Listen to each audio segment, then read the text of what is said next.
Like, you're telling me this shit's not fucking crazy, If bro. this is on the mixtape, what's on the fall off, brother? What's gonna be on the fall off? J. Cole just dropped his new EP, Birthday Blizzard 26, just in time for his 41st birthday, hosted by DJ Clue. If you guys want to check out our first reaction to all 4 freestyles, you guys could do so by hitting the link in the pinned comment. And of course, the fall off is on the way. We're going to be reacting to that album February 6th, and that's not one that you guys are going to want to miss. But Ant, let's get into this. Let's do it, bro. What a fucking birthday gift for the entire world. J. Cole, new EP, exclusively on his website. You got to pay at least $1 to access it. How did you feel about, like, before we get into the music, just the drop itself and how it came to be? You know, we often speak about how rappers used to do this where they would drop an EP or a random song or maybe a mixtape out of nowhere, bro, on their blog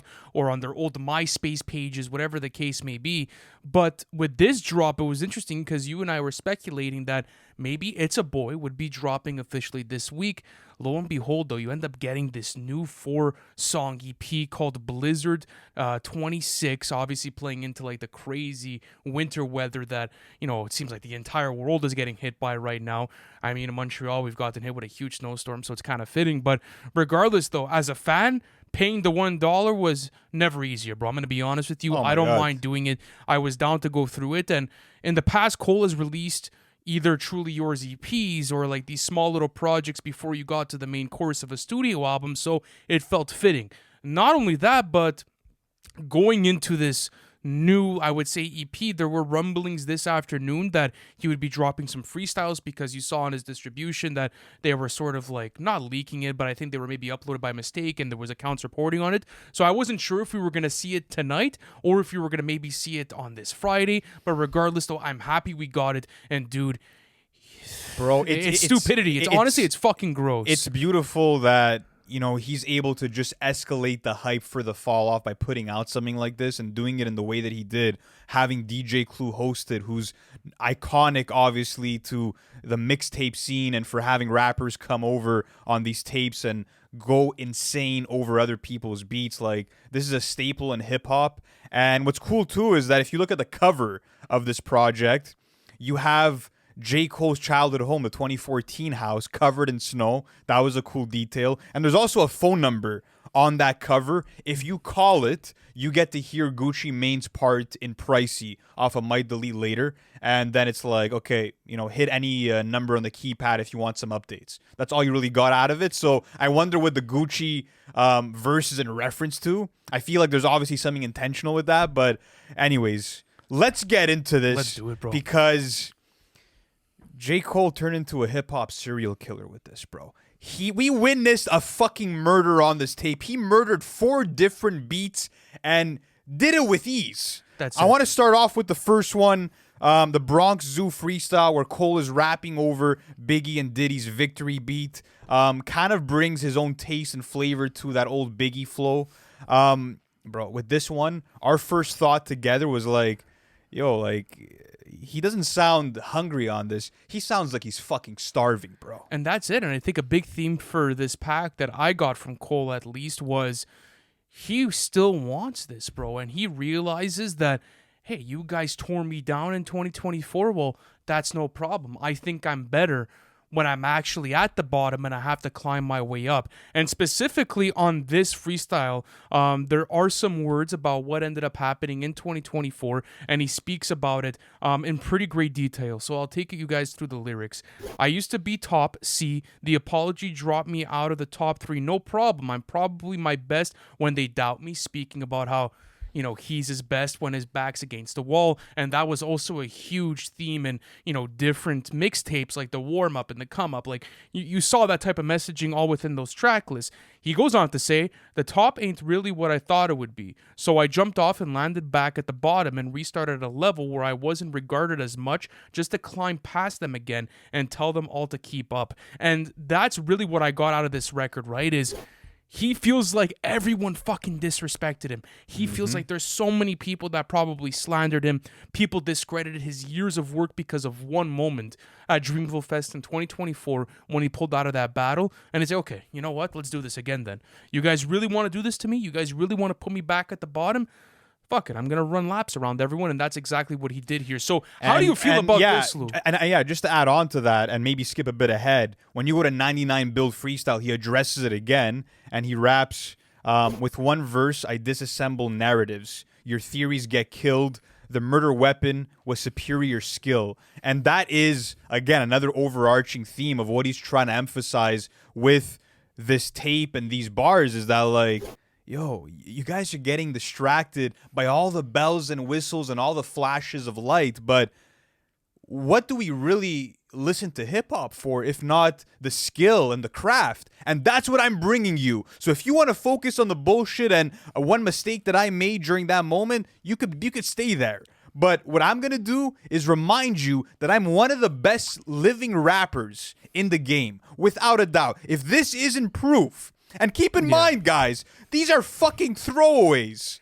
These are throwaways, and what is the fall off going to sound like? Maybe album of the decade. And that's what you were saying in the reaction was, holy fuck, if we're getting this a week before we're going to be getting the fall off, what could we expect for a whole-blown studio album? And I love this bar, actually. It's on Bronx Zoo Freestyle, and it kind of encompasses the way that he was attacking this song in particular.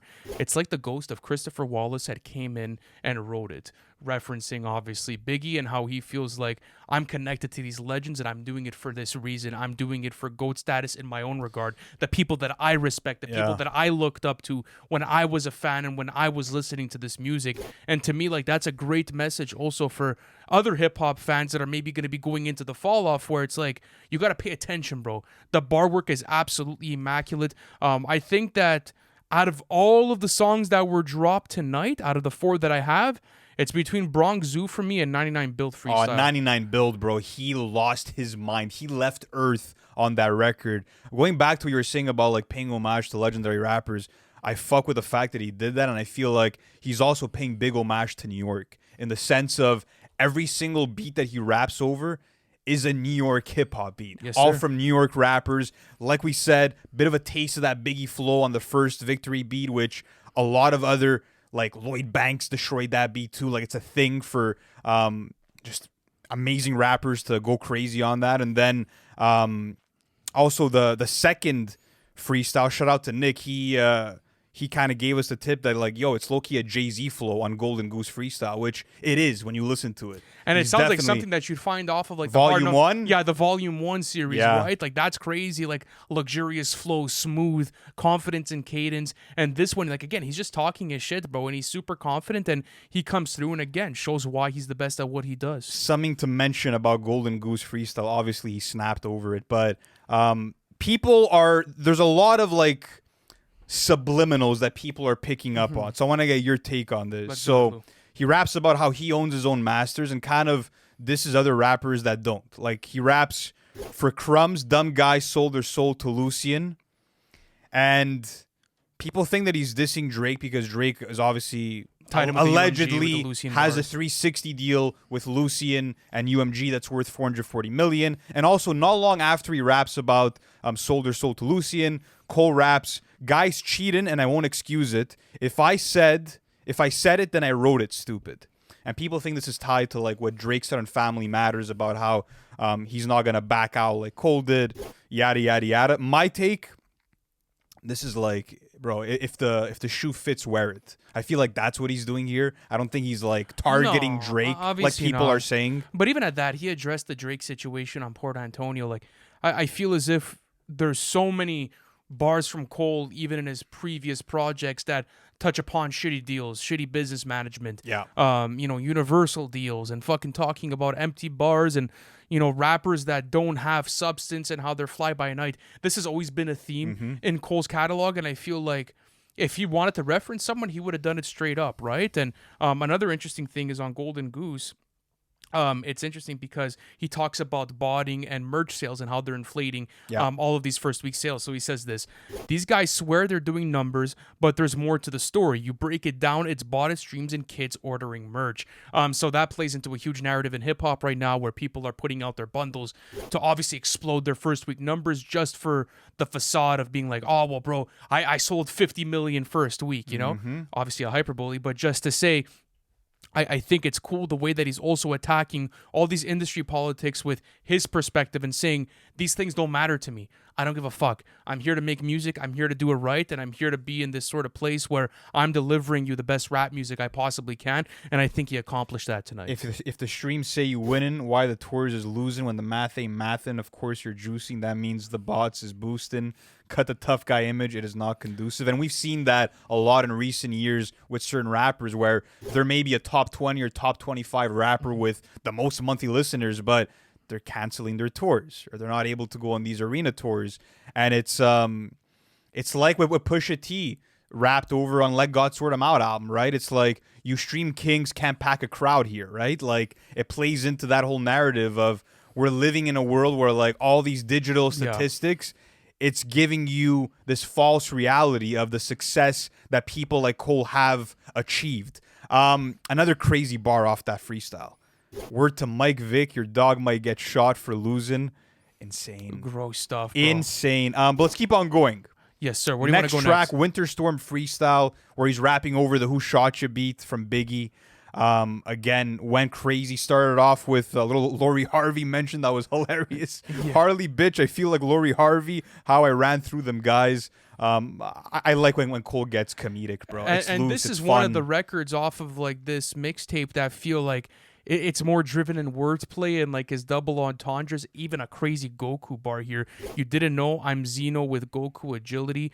Talking about Xeno, obviously from Dragon Ball Z, but also the Greek philosopher. So crazy double entendre there. And also speaking about how like those characters, he has ultimate wisdom, bro, and he's on a completely different level than everyone else. Also talks about all of the memes that he sees about himself being humble. Memes say I'm humble, but trust his humilities from witness and violence and turned off utilities. So he knows everything that's going on internet narrative-wise, bro. Cole is fucking tapped in. He knows exactly what's going on, and I feel like it was a good thing for him to come onto this mixtape and to address everything before you got into the fall off, right? Because that was a huge topic of conversation between you and I, Lou, in previous episodes that we've done on this album. It's like, how are you going to keep the album conceptual, but also there's a lot of things that maybe he wants to address that he hasn't been able to do since 2021 from the off season, right? And that's something that I'm hoping is that it's like this mixtape, along with Port Antonio, this was his opportunity to get his shit off and address him backing out of the beef and apologizing, and now he has room to go fully conceptual with the fall off and probably leave that stuff aside. I think that's probably for the best because I don't think he has more to say. He's explained himself more than once at this point, and it's clear, bro. He's letting his pen do the talking when it comes to this. Also another crazy bar on that song, Winter Storm. I'm in desperate need to commas like a run-on sentence. Insane. Also, something that you pointed out to me, one of the first lyrics on that freestyle. Hey, yo, scrap everything I was working on prior to the day the world decided to play. So let me ask you that. Yeah. Obviously, it's a known fact that there's been 6 versions, give or take, of the fall off, according to Cole himself. Do you think that he restarted some of the project or most of the project after that incident? I don't have official word on that, but I'm saying your thoughts. Yeah, no, but I just wanted to make that clear before I give my thought. Looking at this bar in particular, the reason why I brought it up to you, Lou, is like, why would you start off your verse like that? You know, like, that's going to be one of the first things that the listener is going to be picking up on as you go and you do your 36. And I feel as if for him, obviously the writing must have been different in comparison to what happened in 2024 prior to that event and then after that event. And I think that it was a great calculation to maybe just be like, okay, I got to maybe change course a tad with what I'm going to do with this new studio album, because obviously that was an historic event and it changed a lot of shit for a lot of different things. Now, I don't think Cole did this, but maybe some fans might be worried, yo, he's going to go a bit less crazy on the fall off because he feels like maybe he can't do it. Because no. I don't think that's going to be the case. Listen to the freestyles. He's letting you know a week before, like, you're going to be getting some fucking wicked shit in literally a week from now. So to me, the way that I interpreted this, yes, because he's admitted it himself. Yeah. We have different versions of the fall off, but the one that you're going to be getting on February 6th is slightly different from the past ones that I made in the past. So that's the way that I'm kind of looking at it, you know? And I think it's also a case of like he's admitted to like hoarding songs, right? Like there's songs that he's held on to for years. So it's probably going to be a compilation of stuff that he recorded 6 months ago and stuff that he's been sitting on for 2 years. So we'll see what we end up getting. But the last song is the best freestyle to me, the 99 Build Freestyle, where he's rapping over Money, Power, Respect by the Locks. What a fucking iconic beat. So Jadakiss was right, that though. Jadakiss rapped over, that DMX rapped over, and now we're hearing Cole on it. Jadakiss called it. Again, bro, the wordplay on here, Bring up the Hellcats, the multi-syllable rhyme schemes. Yeah, speaking of the Hellcat, I fell back, my dog in heaven pushing Hellcats. Will tell you from the beginning, I wonder how could I dodge it. Gross. Crazy wordplay. I don't even have to explain it. You don't have to explain it. It's self-explanatory. It's self-explanatory. And that's the thing, too. I feel as if with these lines and these freestyles, it's like, there's obviously like these crazy double entendres. There's like this crazy, rhyme schemes that are going on within all the verses, but it's also straightforward. It's fun to digest these, and I think you're going to get more of the complex and sort of like meditative, where you really got to fucking dive in type of writing off of the fall off. So this was one of my favorite too, because bro, he's going fucking crazy on this freestyle. This is gross, bro. This is so fucking gross, bro. He went insane. Raised from the flows, radiate the globe, melting snow on this frozen tundra known as the rap game that's been overcome with the loads of marketing plans. So going back to the theme of marketing plans, numbers. Do you think that's going to be another topic of conversation within the fall off and the content matter? What about the marketing schemes? Like, do you think he's going to take the perspective, let's say, of like being the godfather of rap once again, having this wisdom and being in the game for so long and putting people on game again with the business knowledge and looking at it from a different lens? And it's funny because no one's attacking this type of subject in their modern studio albums, at least for mainstream of rap. 1000%. This is something that we saw, one of his idols in this shit, Jay-Z, do in the later stages of his career. So I could definitely see him tackling that role. Also because that was the basis of 1985, which just might be the intro to the fall off, where he's kicking game to young and rising rappers. So yeah, 100% I think he's going to take that perspective on some songs. Another big talking point with that last freestyle was a potential sub towards Joey Badass. People are convinced that he has words for Joey. Let's go through it. He raps, drama enhances the attention brought to the fans on popular channels, so you want to hop on the wagon of battle rapping and throwing shots in a jam. I had my chance, but I dropped it, which means my only option is to do the opposite thing, leave with the skill. It does play into the Joey Badass situation in the sense of he hopped on the bandwagon and like he was hungry to also be part of some kind of beef, and he started the whole feud with the West Coast. Again, is he really referring to him? I don't know, because his name is not mentioned, but it does seem like it could apply to Joey Badass. Again, another situation where, like, if the shoe fits. Yeah. And I feel like people do have reason and merit to, let's say, look at this bar and apply it to Joey, whether it's Joey or another rapper that did this in the past. In 2025, there was big narratives around that entire East Coast versus West Coast battle where they were saying, like, okay, bro, we get it. Like, you guys are all friends, and like we just saw what happened in 2024. So you're trying to cash in. So let's on cash the beef. In and let's make a whole marketing ploy out of this. And speaking that was of that, a sentiment that you and I shared last year as well. More context that I forgot to mention this. He also in the same verse earlier says, based on randomly dissing and hating on the next man, which Joey did have words for Cole. I understand. Imagine working as hard as you can on this album you planned, hoping it changes your brand, and as soon as you drop it, the world's ignoring again, which did kind of happen with the Joey Badass album. So again, is it about Joey? I don't know. It seems like the shoe fits there, but I don't think Cole's planning to go into a mode where he's going to start a feud with a rapper. But he's talking your shit. This is in the spirit of these old like Clue mixtapes. Talk your shit. Absolutely. And I think Cole knows that the entire world, including a lot of big giants in the rap game, are going to be listening to this. So for example, if you're Joey and you go to 99 Build Freestyle and you're playing that verse and you're listening to those lyrics, It's gonna hit. It's gonna be like, okay, like those are, who are those words for? It might be for no one, it might be for Santa Claus, who knows? Let's speculate, but I think people do have merit in guessing that it is for Joey Badass. But this is interesting because he also shouts out Jid at the end of this freestyle. If hip hop is back, Jid should chart platinum. Anything less than that, it means y'all capping. And I like this because this doesn't only apply to Jid, but maybe it applies to people that are on Jid's level, people that are making studio albums like A God Does Like Ugly or like The Forever Story. Look, we can name countless fucking rappers that are making incredible studio albums like this, but they're not getting the recognition that they deserve. But at the same time, like, I feel as if guys like that, obviously they deserve the huge acclaim and they deserve the platinum albums, and it comes nice and the resources are awesome, but in my eyes, these guys are still fucking legends. The Jids, the Denzels, bro. Absolutely. Like, whoever's seen as like underrated with low first week sales are not the craziest streams. Bro, to people like you and I, and at least the NFR community, these are goats in our eyes. I still like the message though. He's trying to tell the audience and whoever's listening to him, like, yo, like, again, if you want hip hop to be back, show love and listen to the guys that are actually rapping. This reminded me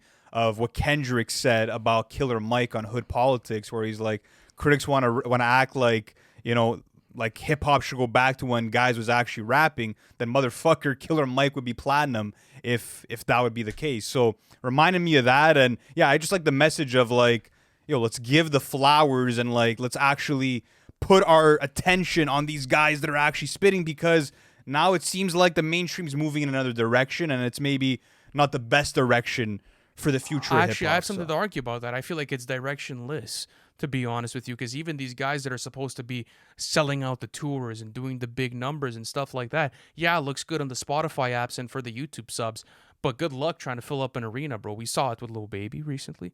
Lil Baby wasn't able to fill out. He had to cancel tours, bro. How many times did major rappers have to cancel or postpone their tours because they couldn't fill seats?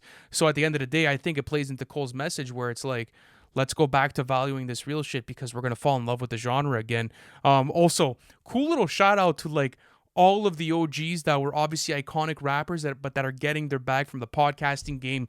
So the way that he actually ends off the mixtape is interesting. He says, and all the rappers getting bags podcasting, it's beautiful. So it's just sick to see like Cole's priorities are in the right places, bro. Like, he knows what he needs to get done, and I think like he shares the same sentiment that a lot of people like you and I feel, and like a lot of our community members feel in the comment section, where it's like, let's get back, bro. There's so much good stuff out there, and I think it was Nick last year that made the claim with you where you said this could genuinely change the hip hop game for the better. And I think it has, bro. The excitement is crazy right now. We haven't heard anyone rap like this, bro, in a very long time. Not only with the hunger, but just with that attention to detail, with the rhyme schemes, with the way these verses are being formed.